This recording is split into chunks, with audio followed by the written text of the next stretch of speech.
ہمارے ساتھ اسی ریجن میں آپ کا بینگلور ماڈل ہے، اس کے اوپر بالکل فوکس نہیں کر رہے. اس میں اس کو ایسے فالو کرتی ہوں جیسے پہلے ہم پاکستانی قوم کرکٹ میچ کو فالو کرتی ہیں. آپ کی مڈل کلاس جو ہے وہ لوور کلاس میں چلی گئی ہے، لوور کلاس کو آپ نے ریاست مدینہ کے نام پر آپ نے پناہ گاہوں میں گھسا دی. بندوبست کیا جا سکے. لیکن سوال یہاں پر یہ ہے کہ 2.5 سالہ کارکردگی کے بعد ابھی بھی اکانومی پالیسی کو لے کر کوشچن مارک ہے کہ وہ افراد، وہ بے روزگار طبقہ جو ابھی بھی معاشی پریشانیوں سے دوچار ہے، کہ پاکستان تحریک انصاف کی حکومت ان کے کسی ذریعہ معاش کا بندوبست کر سکتی ہے؟ اس کے باوجود حالات اتنی جلدی نہیں بدل سکتے بے روزگاری کے حوالے سے؟ دیکھیے جی، بے روزگاری کے حوالے سے جو باتیں آپ نے مینشن کی وہ بالکل ٹھیک ہیں، لیکن یہاں پہ ایک بہت ضروری بات ہے جو ہم مس کر رہے ہیں کہ we have to look out of the box solution.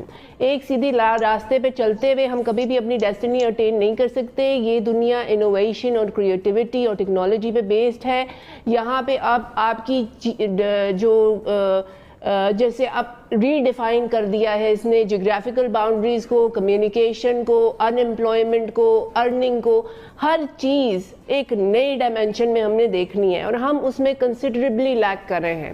ہمارے ساتھ اسی ریجن میں آپ کا بینگلور ماڈل ہے، اس کے اوپر بالکل فوکس نہیں کر رہے. کوئی اس میں اس کو ایسے فالو کرتی ہوں جیسے پہلے ہم پاکستانی قوم کرکٹ میچ کو فالو کرتی ہیں، جس میں آپ اپنے لوگوں کی اسکل ڈیولپ کر رہے ہوں، آپ انہیں ایک ہاٹ کیک بنا رہے ہو باہر کے انویسٹر نہ صحیح، باہر کے امپلائیز کے لیے.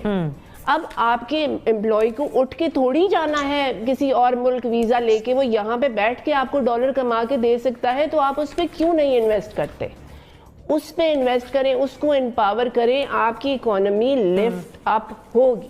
جب یہاں پہ آپ کا ہر بچہ، ہر ایک اسکلڈ آدمی ڈالرز میں کمائے گا تو آبویسلی ہمیں باہر سے، مطلب آپ یہ کہہ رہے ہیں کہ ہمیں اسکل ڈیولپمنٹ پروگرامز کی طرف بھی جانا ہوگا، اس کی طرف ہی جانا پڑے گا ایونچولی. آپ کبھی بھی اس طرح سے ریولوشن نہیں لا سکتے. ریولوشن ٹیکنالوجی بیس ہی آئے گا اور اپنے جوان پروگرام کو صرف چینلائز کریں.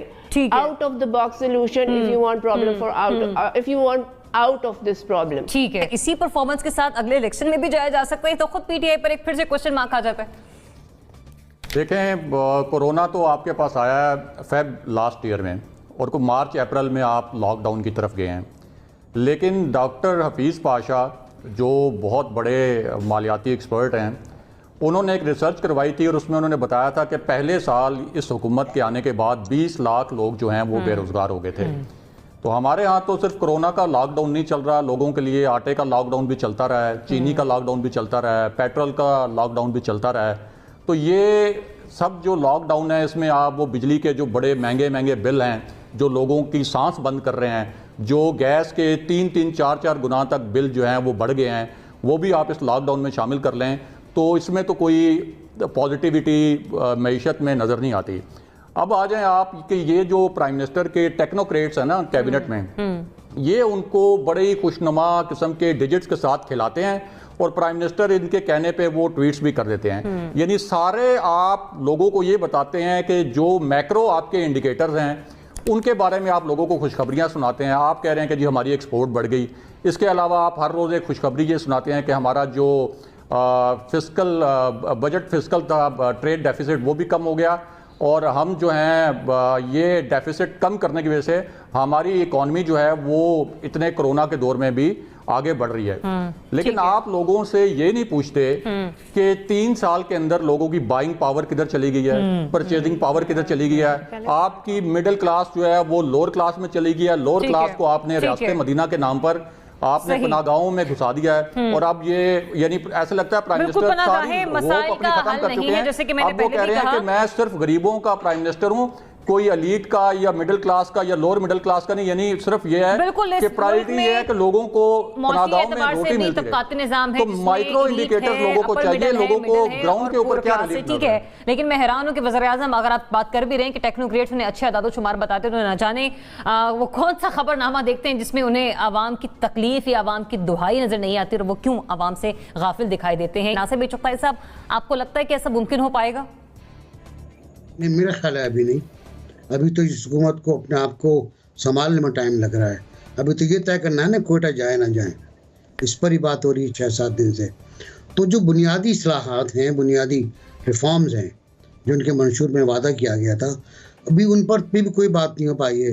پولیس ریفارمز کا کچھ پتہ نہیں ہے، لوکل باڈیز کے انتخابات کس طرح ہوں گے اس کا کچھ پتہ نہیں ہے، آپ کی اکنامک ریفارمز کا پتہ نہیں ہے، لیکن بے روزگاری ختم نہیں. مونا 2-3 زاویے اس کے. ایک تو بات یہ بالکل صحیح ہے، میں اس سے متفق 100% ہوں کہ مجھے لگتا ہے بہت ساری انرجیز ہماری سرو ہو رہی ہیں دوسری طرف. جتنے اس وقت ہمارے پاس ملک میں مائنڈز ہیں نا، مجھے یہ فیل ہوتا ہے کہ وہ تمام معیشت پر سے جو ایک دھیان تھا یا جو توجہ تھی جو بہت زیادہ تھی، اور اچھی باتیں زیادہ تھی، وہ بالکل ڈیویٹ ہو گئے ہیں. وہ اب ظاہر ہے دوسری طرف لگ گئے، سیاسی طرح جو ہے سیاسی محاذ پر جو ہے وہ تمام. تو مجھے امید ہے کہ یہ ویڈیو آپ کو پسند آیا ہوگا. ویڈیو پسند ہے تو پلیز ہمارے یوٹیوب چینل کو ضرور سبسکرائب کیجیے.